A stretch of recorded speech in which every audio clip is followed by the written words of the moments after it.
Welcome to our channel. ఈరోజు ప్రముఖ దినపత్రికల్లో ఉన్నటువంటి స్టాక్ మార్కెట్ న్యూస్ని మనం ఇప్పుడు చూడబోతున్నాం.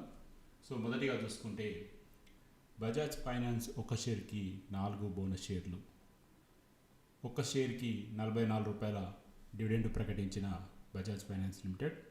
బజాజ్ ఫైనాన్స్ మార్చి త్రైమాసికంలో 4th క్వార్టర్లో దాదాపు 3,940 కోట్ల స్టాండర్డ్ నికర లాభాన్ని ప్రకటించింది.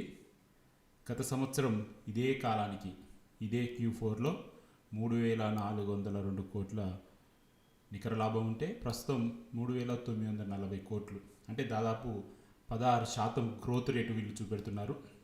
టోటల్ ఆదాయం వచ్చేసి 12,724 కోట్ల నుంచి 15,808 కోట్లకు చేరిందని వీళ్ళు తెలియజేస్తున్నారు. సో అదేవిధంగా ఎన్పిఏలు వచ్చేసి 0.96%, ఎన్ఎన్పిలు వచ్చేసి 0.44% శాతంగా ఉన్నాయని చెప్తున్నారు. సో ఓవరాల్గా బజాజ్ ఫైనాన్స్ Q4 రిజల్ట్స్ బాగానే ఉన్నాయని మనం చెప్పుకోవచ్చు. సో మరొక న్యూస్ చూసుకుంటే ఇండోసెంట్ బ్యాంక్ ఎండి రాజీనామా. మీ అందరికీ తెలుసు, గత 1 మంత్గా ఇండోసెంట్ బ్యాంకు చాలా షేర్ క్రాష్ అయిపోయింది. సో రకరకాల ఇంటర్నల్గా తప్పులు జరిగి అది బయటపడి దాదాపు 1,960 కోట్ల అకౌంటింగ్ లోపాలతో లాసెస్ రావడం కూడా మీ అందరికీ తెలిసిందే. సో అందులో ఆ నివారణ చర్యలలో భాగంగానే నిన్న ఇండోసెంట్ బ్యాంకు ఎండి రాజీనామా చేశారు. సో ఓవరాల్గా చూసుకుంటే ఇండోసెంట్ బ్యాంకు షేర్ హోల్డర్స్కి అయితే గత 1 మంత్ నుంచి బ్యాడ్ న్యూసెస్ కంటిన్యూ అవుతూనే ఉన్నాయి. షేర్ కూడా అదేవిధంగా క్రాష్ అవుతూనే ఉంది. చూడాలి మరి ఏం జరగబోతుందో. మరొక న్యూస్ చూసుకుంటే జిఎంఆర్ ఏరో సిటీలో టెక్నిక్ ఎఫ్ఎంసిజి కార్యకలాపాలు ప్రారంభం. సో జిఎంఆర్ మీ అందరూ తెలుసు, హైదరాబాద్ అంతర్జాతీయ విమానాశ్రయ ప్రాంగణంలో ఏరో సిటీలో ఇంధన రంగానికి చెందిన అంతర్జాతీయ సంస్థ తన కార్యకలాపాలు ప్రారంభించిందని వీళ్ళు చెప్తున్నారు. సో మనకి ఇలా ఈనాడు కవర్ స్టోరీ వచ్చేసి చైనా నుంచి భారత్కు వాయా థాయిలాండ్ దొడ్డిదారిన డంపింగ్ యంత్రాలు, ఎలక్ట్రానిక్, స్టీల్ ఉత్పత్తులు, రసాయనాలు, ఇంకెన్నో. బిఐఎస్కి జోరుగా ఫిర్యాదులు, అప్రమత్తంగా లేకపోతే కష్టమే. సో ఓవరాల్గా ఇటీవల మన దేశంలో ఆగ్నేయాసియా దేశాల వర్తకం బాగా పెరుగుతుంది. దీనికి ప్రధాన కారణం చైనా కంపెనీలు. ఆ దేశాల మీదుగా మన దేశానికి అన్ని రకాల వస్తువులు ఎగుమతి చేయడానికి 2021-23 మధ్య చైనా నుంచి మన దేశంలో దిగుమతులు దాదాపు 9.5% పెరిగితే వియత్నాం నుంచి 13.4% పెరగడం గమనార్థం. కాంబోడియా ఎంతో చిన్న అభివృద్ధి చెందుతున్న దేశం, ఆ దేశం నుంచి మన దేశానికి ఎగుమతులు 38% పెరగడం గమనార్థం. థాయిలాండ్, ఇండోనేషియా, మలేషియా దేశాల నుంచి కూడా దిగుమతులు వేగంగా పెరుగుతున్నాయి. దీనికి ప్రధాన కారణం చైనా కంపెనీలు యాంటీ డంపింగ్ డ్యూటీలు తప్పించుకోవడానికి ఆయా దేశాల్లో కంపెనీలు పెట్టి లేదా అక్కడ కంపెనీలతో భాగస్వాములు కూర్చుకొని వాటిని ఆ దేశాల ద్వారా మన దేశంలోకి అన్ని రకాల వస్తువులని పంపిస్తున్నారు. సో ఓవరాల్గా ఈ ఎంటైర్ ఆర్టికల్ ఒక ఇంటెన్షన్ మనం క్లియర్గా చూసుకుంటే, చైనా ట్యాక్సెస్ తప్పించుకోవడానికి మిగతా దేశాలలో కంపెనీలు ఏర్పాటు చేసి మన దేశానికి ఎక్స్పోర్ట్ చేస్తున్నాయని వీళ్ళు చెప్తున్నారు. సో దీన్ని తొందరగా గ్రహించి వాటి మీద ట్యాక్సెస్ వేయాలని ట్రేడర్స్ కోరుకుంటున్నారు.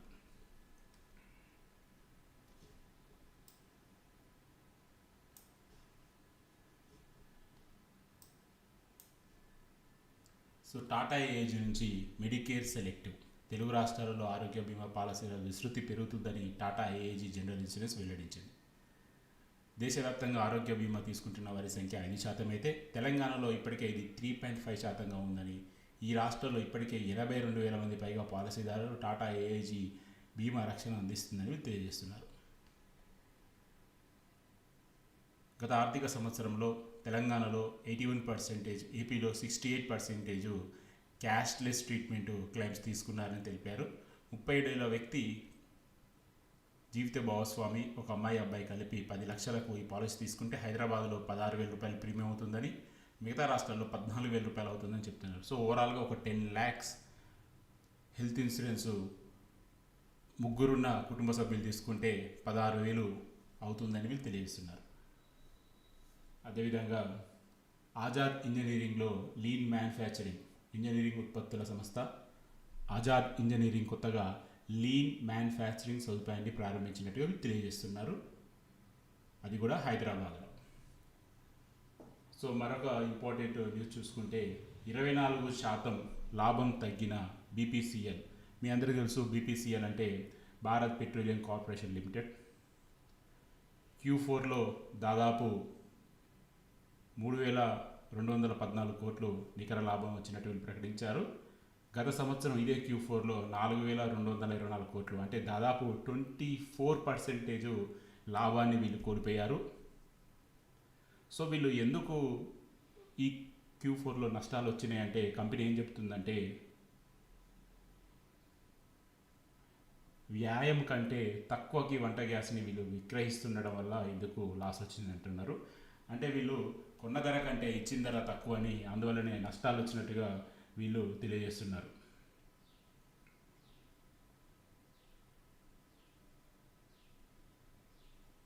సో ఓవరాల్గా చూసుకుంటే బీపీసీఎల్ షేర్ హోల్డర్స్కి అయితే ఇది ఒక బ్యాడ్ న్యూస్ కింద మనం చెప్పుకోవచ్చు.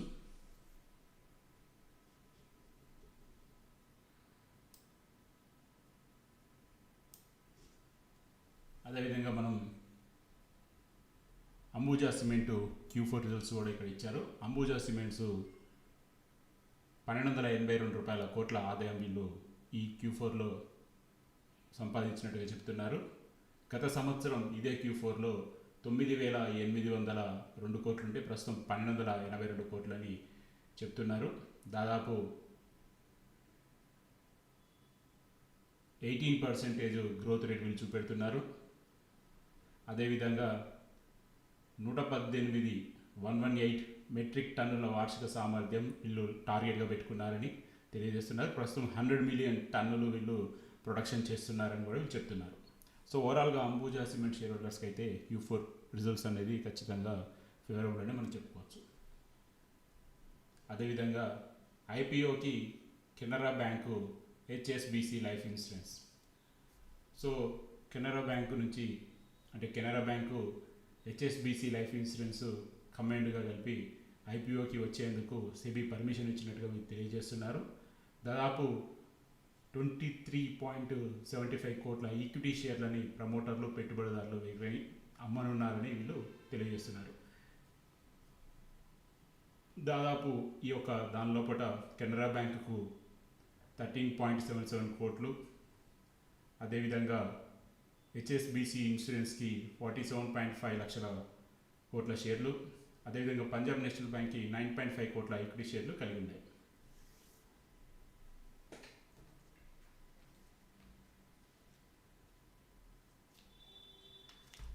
ట్రావెల్ ఫుడ్ సర్వీసు కొత్తగా పబ్లిక్ ఇష్యూకు రాబోతుంది, దాదాపు 2,000 కోట్ల కోసం.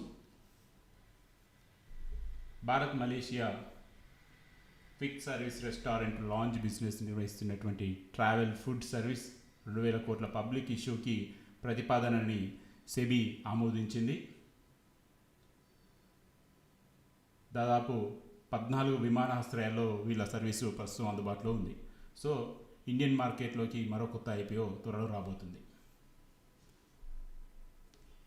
మ్యాక్స్ హెల్త్ కేర్లో 6,000 కోట్ల పెట్టుబడులు 2028 నాటికి 6,000 కోట్ల పెట్టుబడులు పెట్టడం ద్వారా మరొక 3,700 వైద్య పడకలను జత చేసుకోవాలని వీళ్ళు భావిస్తున్నట్లుగా చెప్తున్నారు. సో ఇది ఖచ్చితంగా Max care health insurance company share హోల్డర్స్కి అయితే ఒక గుడ్ న్యూస్ అని చెప్పుకోవచ్చు. ఎందుకంటే వాళ్ళు 2028 వరకు ఏమేమి చేయాలనేది ప్రణాళికలని క్లియర్గా వీళ్ళు ఇక్కడ చెప్తున్నారు.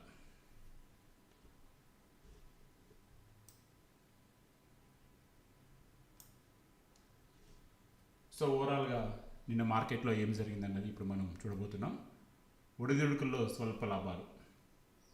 సెన్సెక్స్ 70 పాయింట్లు లాభపడి 80,288 వద్ద ముగిసింది. నిఫ్టీ 7 పాయింట్లు లాభపడి 24,330 వద్ద ట్రేడ్ అవుతుంది. 19 లక్షల కోట్లగా విలువైన క్యాపిటల్కి చేరుకున్న రిలయన్స్ ఇండస్ట్రీస్ ఆర్థిక ఫలితాల అండతో రిలయన్స్ ఇండస్ట్రీస్ షేరు వరుసగా రెండో రోజు కూడా లాభపడింది. బీఎస్సీలో 2.32% పెరిగి 1400 వద్ద స్థిరపడింది. 2 రోజుల్లో మార్కెట్ విలువ 1,35,662 కోట్లకు పెరిగింది. సో ఓవరాల్గా 19 లక్షల కోట్ల మార్కెట్ విలువగా రిలయన్స్ అవతరించింది. సో జూన్లో గరిష్టంగా 21 లక్షల స్థాయికి రిలయన్స్ మార్కెట్ క్యాపిటల్ విలువ వెళ్ళింది. ప్రస్తుతం 19, అంటే ఇంకొక 3 లక్షల కోట్ల మేరకు వీళ్ళ విలువ పెరిగే అవకాశాలు త్వరలో ఉన్నాయని వీళ్ళు తెలియజేస్తున్నారు.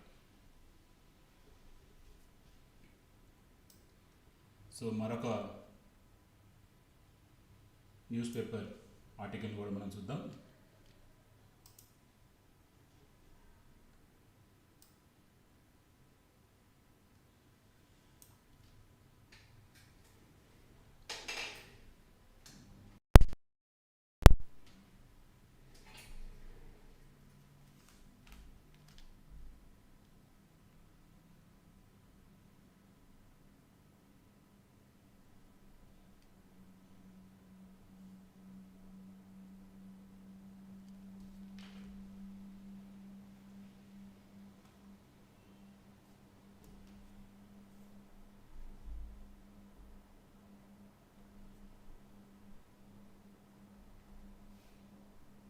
దీర్ఘకాలిక పెట్టుబడులకి మన market base SEBI chief Tuhin Kant Pandey.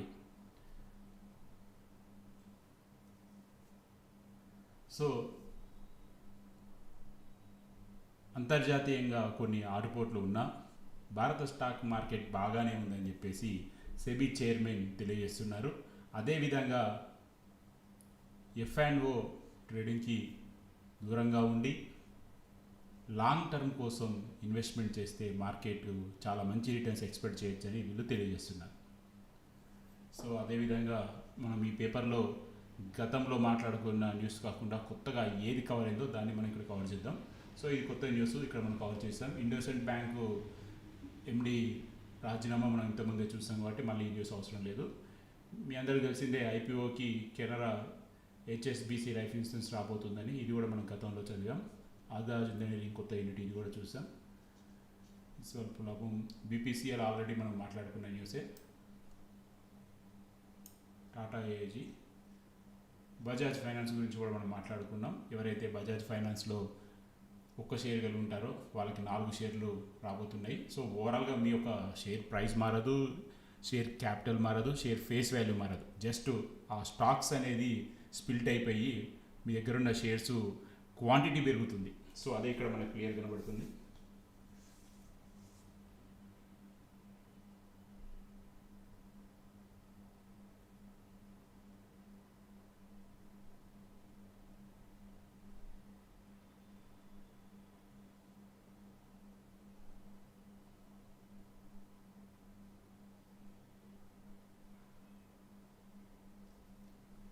So ఇంకోటి మనకి ఈ పేపర్లో కవర్ అయిన కొత్త న్యూస్ ఏంటంటే జోయా లుకాస్ అక్షయ తృతీయ ఆఫర్లు అని వీళ్ళు చెప్తున్నారు. ఎవరైతే 75,000 రూపాయల వర్త్ గల బంగారాన్ని కొనుగోలు చేస్తే వాళ్ళకి ఒక బంగారు నాణ్యాన్ని ఉచితంగా ఇవ్వబోతున్నట్టు వీళ్ళు తెలియజేస్తున్నారు. అదేవిధంగా వజ్ర ఆభరణాల మీద క్యారెట్కి 15,000 రూపాయల డిస్కౌంట్ ఇస్తున్నారని చెప్తున్నారు. అదేవిధంగా మేకింగ్ ఛార్జీలో 30% కూడా రాయితీ ఇవ్వబోతున్నట్టుగా వీళ్ళు చెప్తున్నారు. సో ఓవరాల్గా మనకి ప్రముఖ తెలుగు దినపత్రిక ఆంధ్రజ్యోతిలో కవర్ అయినటువంటి న్యూస్ ఇది. నెక్స్ట్ ఇంకో పేపర్ చూద్దాం.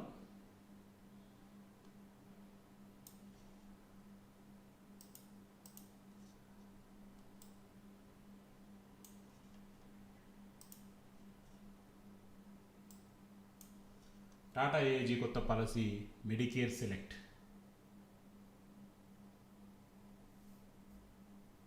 EPS పెన్షన్ 3,000కి ప్రస్తుతం ఉన్న 1,000 నుంచి 3,000కు పెంచే అవకాశం. 78.5 లక్షల మందికి వీరు ఎప్పటి నుంచో పెండింగ్లో ఉన్న నిర్ణయం అంటున్న EPS రిటైర్డ్ ఉద్యోగులు. సో కేంద్ర ప్రభుత్వ ఉద్యోగుల పెన్షన్కి EPS కింద ఇచ్చే కనీస పెన్షన్ని 1,000 నుంచి 3,000కి పెంచే అవకాశం ఉందని మీరు తెలియజేస్తున్నారు. సో ఇది ఖచ్చితంగా గుడ్ న్యూస్ అని చెప్పుకోవచ్చు వాళ్ళకి. సో ఎందుకంటే ఈ పెన్షన్ ట్యాక్స్ ఇలాంటివి ప్రజలకి ఎక్కువ వచ్చేటట్టుగా సేవ్ చేసి మన మెయిల్ చేస్తే వాళ్ళు ఖచ్చితంగా దాన్ని మార్కెట్లో ఇన్వెస్ట్మెంట్ కానీ పర్చేస్ కానీ చేస్తారు. డెఫినెట్గా ఎకనామిక్ గ్రోత్కి డైరెక్ట్గా ఇంపాక్ట్ చూపెడుతుంది. సో అందుకనే ఎప్పుడు కూడా ట్యాక్స్ రేట్స్ తగ్గించినప్పుడు కానీ శాలరీస్ పెంచినప్పుడు కానీ డెఫినెట్లీగా మార్కెట్లో మంచి గ్రోత్ రేట్ అయితే మనం ఎక్స్పెక్ట్ చేయొచ్చు. చూద్దాం.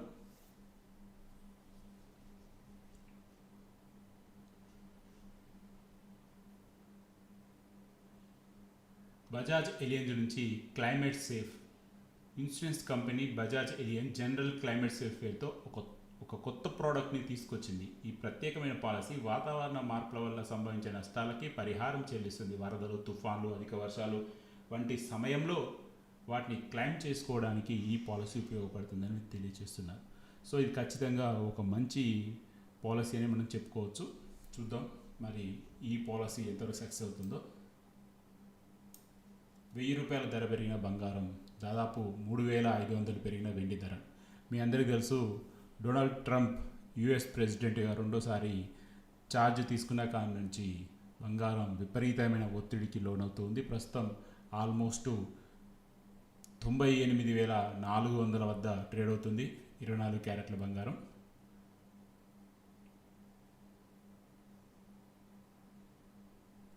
అదేవిధంగా వెండి 1,02,000 వద్ద ట్రేడ్ అవుతుంది. 3,500 కోట్లు సేకరించనున్న ముతూట్.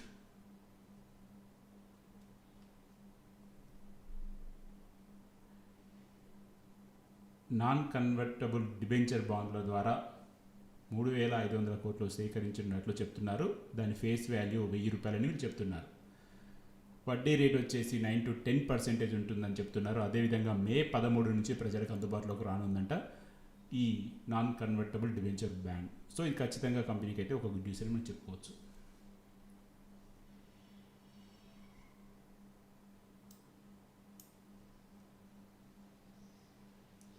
ఇది మనం ఆల్రెడీ కవర్ చేసిన న్యూసే. త్వరలో travel food service IPO SEBI ఆమోదం తెలిపింది. దాదాపు 14 నుంచి 17 ఇంటర్నేషనల్ ఎయిర్పోర్ట్లో వీళ్ళు ఈ సర్వీస్ని, ఫుడ్ సర్వీస్ని అయితే వీళ్ళు అందిస్తున్నారని వీళ్ళు తెలియజేస్తున్నారు. సో ఓవరాల్గా ఇండియన్ స్టాక్ మార్కెట్లోకి మరో కొత్త ఐపీఓ త్వరలో రాబోతుంది, అది కూడా ఫుడ్ కేటగిరీలో.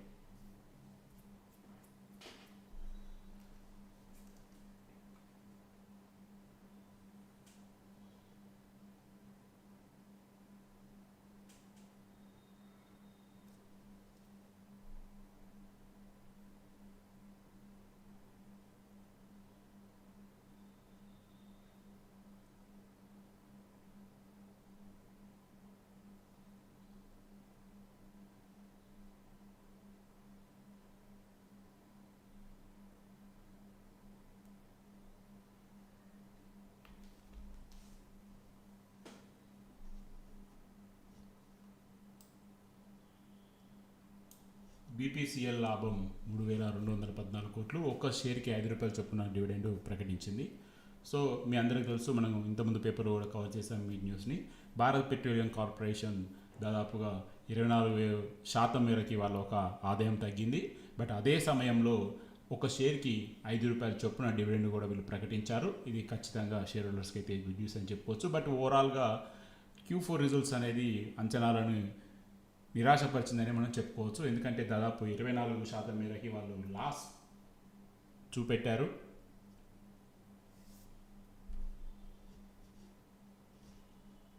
సో మరొక తెలుగు దినపత్రికను చూద్దాం. సో ఇది కూడా సేమ్ న్యూస్. ఇంతకుముందు మనకి ఆల్రెడీ బీపీసీఎల్ గురించి వచ్చింది, మనం ఇంతకుముందు చూసిందే. ఇన్ఫోసిస్లో 190 మంది ట్రైనీల తొలగింపు, టెస్టుల్లో విఫలమైనందుకు తొలగించామని వీళ్ళు చెప్తున్నారు. సో మీ అందరికీ తెలుసు, ఈ మధ్యకాలంలో ఇన్ఫోసిస్ చాలాసార్లు ఫ్రెషర్స్ని తొలగించినందుకు న్యూస్లో వస్తుంది. సో మళ్ళొకసారి న్యూస్లోకి అయితే వచ్చింది. మరొక న్యూస్ చూసుకుంటే, మే 1 నుంచి అమెజాన్ గ్రేట్ సమ్మర్ సేల్స్ రాబోతున్నట్టుగా వీళ్ళు తెలియజేస్తున్నారు. దాదాపు చాలా ప్రోడక్ట్స్ అందుబాటులోకి ఉండబోతున్నట్టుగా తెలియజేస్తున్నారు. అదేవిధంగా అమెజాన్ ఐసిఐసిఐ బ్యాంకు కార్డు హోల్డర్కి 5% డిస్కౌంట్ ఇవ్వబోతున్నట్టుగా వీళ్ళు తెలియజేస్తున్నారు.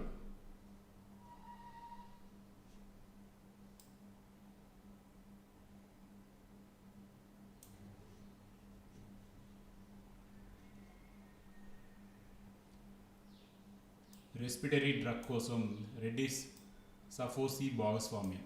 సో ఇది మన రెడ్డిస్ ల్యాబొరేటరీ షేర్ హోల్డర్స్కి సంబంధించిన ఇంపార్టెంట్ న్యూస్ అని చెప్పుకోవచ్చు.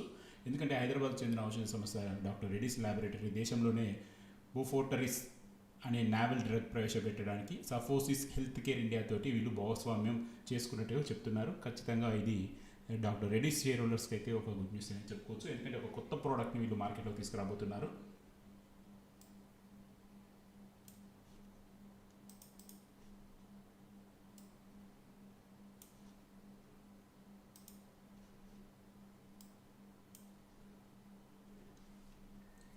సో మనది ఆల్రెడీ కవర్ చేసిన న్యూసే. బజాజ్ ఫైనాన్స్ బోనస్ ఇవ్వబోతుందని చెప్పేసి మనం గతంలో కవర్ చేసిన న్యూస్ ఇక్కడ వచ్చింది. సేమ్ టు సేమ్ 1:4 రాబోతున్నాయి. అంటే ఒక షేర్కి 4 షేర్లు ఉచితంగా బోనస్ రాబోతుంది అన్నది వీళ్ళు చెప్తున్నారు. బట్ Q4 రిజల్ట్స్ కూడా వీళ్ళు చాలా మంచి రిజల్ట్స్ ఇచ్చారు. దాదాపు 16% ప్రాఫిట్ గ్రోత్ ఇంతకుముందే మనం మాట్లాడుకున్నాం. ఇండోసెంట్ బ్యాంకు ఎండి రాజీనామా, ఇది కూడా మనం కవర్ చేసిన న్యూసే. సో ఇక్కడ ఒక ఇంపార్టెంట్ న్యూస్ వచ్చింది అదాని గ్రీన్ గురించి.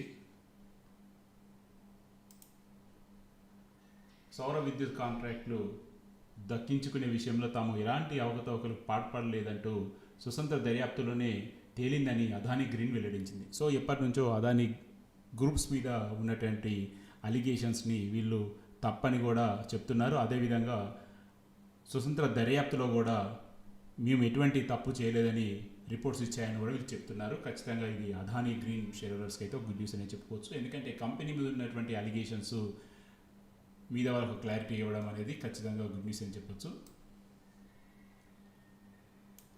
సో మరొక తెలుగు దినపత్రికల్ని చూద్దాం.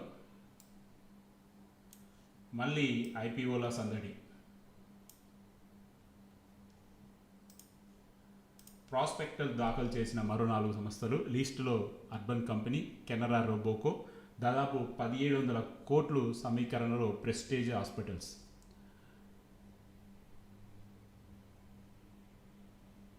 సో ఓవరాల్గా త్వరలో 4 IPOలు అయితే మార్కెట్లోకి రాబోతున్నాయి. అందులో ఫస్ట్ వచ్చేసి కెనరా HSBC లైఫ్, అదేవిధంగా అర్బన్ కంపెనీ,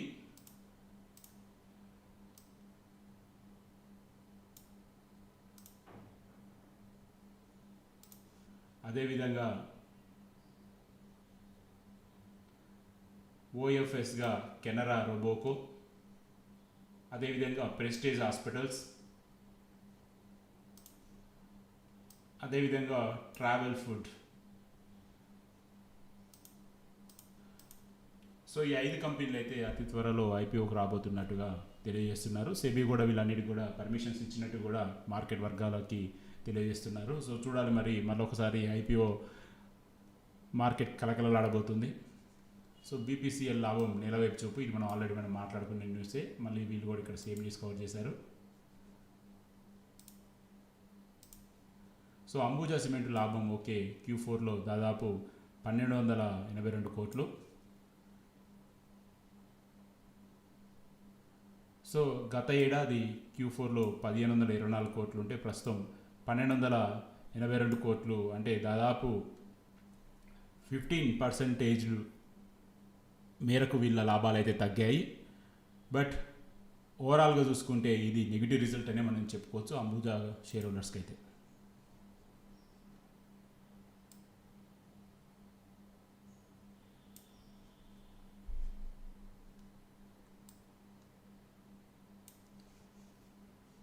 సో బజాజ్ ఫిన్సర్ లాభం అప్ అని చెప్పేసి అయితే మనకు హెడ్డింగ్ ఇచ్చారు. Q4లో దాదాపు 2417 కోట్లు వీళ్ళు లాభం వచ్చిందని చెప్తున్నారు. ఒక్కొక్క షేర్కి ₹1 డివిడెండ్ కూడా ఇచ్చారు. సో గత సంవత్సరం ఇదే కాలానికి 2119 కోట్లు లాభం ఉంటే ప్రస్తుతం 2417 కోట్లు లాభం వచ్చిందని చెప్తున్నారు. దాదాపు 14% లాభం వీళ్ళు గ్రోత్ రేట్ ఉందని కూడా వీళ్ళు చెప్తున్నారు. సో సిఎంట్ కంపెనీ Q4 లాభం 99 కోట్లని వీళ్ళు ప్రకటించారు. గడిచిన ఇదే కాలానికి అంటే లాస్ట్ ఇయర్ Q4లో 102 కోట్లు ఉంటే ప్రస్తుతం 99, దాదాపు 3 కోట్ల నష్టం వచ్చిందని చెప్పుకోవచ్చు. ఒక షేర్కి ₹30 డివిడెండ్ ఇచ్చారు. సో ఓవరాల్గా ఈ రిజల్ట్స్ అయితే కంపెనీకి నెగిటివ్ అని చెప్పుకోవచ్చు. సో అదేవిధంగా ఇవాళ అక్షయ తృతీయ మీ అందరికీ తెలిసిందే. ఈ ఒక్కరోజు మార్కెట్ దాదాపు 16,000 కోట్ల అమ్మకాలు ఉంటాయి గోల్డ్లో అని చెప్పేసి జ్యువెలరీ అసోసియేషన్ అంచనా వేస్తుంది. మరి చూడాలి ఏం జరుగుతుందో అన్నది. ప్రస్తుతం ₹1,00,000 వద్ద 10 గ్రామ్స్ అయితే ట్రేడ్ అవుతుంది. టాటా ట్రెంట్ నిరుత్సాహకరమైన ఫలితాలు ప్రకటించిందని చెప్తున్నారు. మీ అందరికీ తెలుసు టాటా ట్రెంట్ దాదాపు 56% లాభాన్ని అయితే కోల్పోయింది. గత సంవత్సరంలో ఇదే Q4లో 712 కోట్ల లాభం ఉంటే ప్రస్తుతం ఈ Q4లో 311, అంటే దాదాపు 56% వీళ్ళు నష్టపోయారని చెప్తున్నారు. ఇది ఖచ్చితంగా కంపెనీకి అయితే నెగిటివ్ న్యూస్ అని చెప్పుకోవచ్చు. మరి చూడాలి ఏం జరగబోతుంది అన్నది. ఫాక్స్కాన్ ఇండియా ఆదాయం దాదాపు రూపాయలు 1.7 లక్షల కోట్లని వీళ్ళు చెప్తున్నారు. ఉద్యోగులు కూడా 80,000 మంది ఉద్యోగులు ఉన్నట్టు కూడా చెప్తున్నారు. సో మరొక పేపర్ చూద్దాం, మరి ఇంకేం న్యూస్ కవర్ ఉన్నది. సో ఇదే కంటిన్యూషన్ పేపర్లో అదానీ గ్రీన్ ఎనర్జీ లాభం అప్ దాదాపు 883 కోట్ల ఆదాయం అని చెప్తున్నారు. గత సంవత్సరం Q4లో 310 ఉంటే ఈ సంవత్సరం Q4లో 383 కోట్ల ఆదాయం వచ్చిందని చెప్తున్నారు. దాదాపు 12% గ్రోత్ వీళ్ళు చూపెడుతున్నారు. సో ఓవరాల్గా కంపెనీకి అయితే గుడ్ న్యూస్ అని చెప్పుకోవచ్చు. సో ఈ సంవత్సరంలో 50 లక్షల ప్యాసింజర్ వాహనాలు అమ్మకం జరగచ్చు అని చెప్పేసి క్రెసిల్ రేటింగ్ అయితే అంచనా వేస్తుంది. ఖచ్చితంగా ఆటోమొబైల్ ఇండస్ట్రీకి అయితే గుడ్ న్యూస్ అని చెప్పుకోవచ్చు. కేపీఐటీ టెక్ లాభం హై జంప్ Q4లో 245 కోట్లు. ఆటోమొబైల్ సంబంధ ఐటీ సేవల కంపెనీ అయినటువంటి కేపీఐటీ టెక్నాలజీస్ Q4లో 245 కోట్లు లాభాన్ని అయితే సాధించారని చెప్తున్నారు. గత సంవత్సరం ఇదే సమయానికి Q4లో 164 కోట్లు ఉంటే ప్రస్తుతం 245, దాదాపు 49% వీళ్ళు లాభాలు పొందారు. సో ఇది ఖచ్చితంగా కంపెనీ గుడ్ న్యూస్ అని చెప్పుకోవచ్చు. సో మరొక పేపర్లో న్యూస్ కవర్ చేద్దాం. టాటా ఏజ్ నుంచి కొత్త హెల్త్ పాలసీ మెడికేర్ సెలెక్ట్, ఇది మనం ఆల్రెడీ కవర్ చేసిన న్యూసే. ఇన్ఫోసిస్ కూడా మనం కవర్ చేసాం. ఓలా చూద్దాం. Ola Akshaya Tritiya special offer 40,000 discount 2 wheelers మీద అని చెప్తున్నారు. ఇది ఖచ్చితంగా ఓలా కంపెనీకి అయితే గుడ్ న్యూస్ అని చెప్పుకోవచ్చు. మరి సేల్స్ ఏ మేరకు అవుతాయన్నది చూడాలి.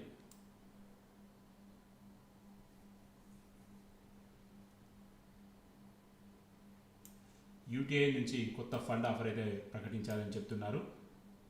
కనీస పెట్టుబడి ₹1,000 పెట్టాల్సి ఉంటుందని, ఒక్కొక్క మార్కెట్ సెగ్మెంట్కి 25% ఫండ్ వీళ్ళు కేటాయిస్తారని వీళ్ళు చెప్తున్నారు. సో ఓవరాల్గా యూటీఐ నుంచి కొత్త ఆఫర్ అయితే వచ్చింది. మరి చూడాలి ఈ ఆఫర్ ఎంత మేరకు సక్సెస్ అవుతుంది అన్నది.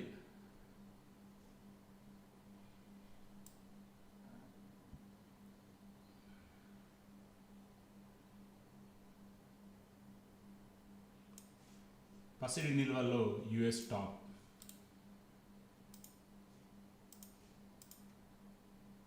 సో మనం చాలామంది ప్రజలు అనుకుంటుంటారు గోల్డ్ ఎందుకు పెరుగుతుంది, మనందరం కొనడం వల్లే అనుకుంటారు. కానీ మనందరం గుర్తుపెట్టుకోవాల్సింది ఏంటంటే ప్రజల కంటే కూడా బ్యాంక్స్, ఆర్బీఐ ఎక్కువ కొనడం వల్లనే ఈ డిమాండ్ అనేది విపరీతంగా పెరుగుతూ వస్తుంది. యుద్ధ భయాలతోటి కానీ రకరకాల ఆధిపత్య పోరులో ప్రతి దేశం కూడా వారి యొక్క రిజర్వ్ బ్యాంకు టన్నులు బంగారం కొనబట్టే ఈరోజు మార్కెట్లో 10 గ్రాముల ధర ₹1,00,000 చేరుకుంది. సో మనం ఒకసారి చూద్దాం ఏ కంట్రీస్లలో ఎక్కువ బంగారం నిల్వలు ఉన్నాయని. అమెరికా నెంబర్ 1 స్థానంలో ఉంది. దాదాపు 879 అమెరికాలో దాదాపు 8,133 టన్నుల గోల్డ్ అయితే ఉంది. సో మన దేశంలో 879 టన్నులు.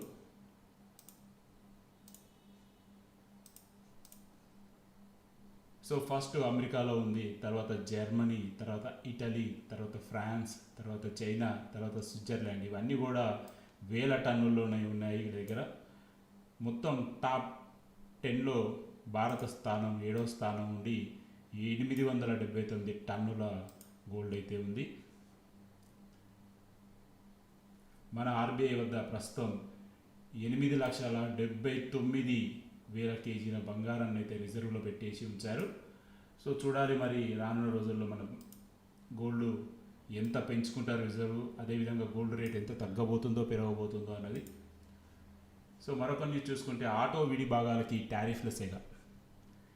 టారిఫ్ల వల్ల ఎగుమతులు మందగించే అవకాశం ఉన్న నేపథ్యంలో ఈ ఆర్థిక సంవత్సరంలో ఆటో విడి విభాగాల తయారీ సంస్థల ఆదాయం సుమారు 4,500 కోట్ల మేరకు క్షీణించవచ్చని తెలియజేస్తున్నారు.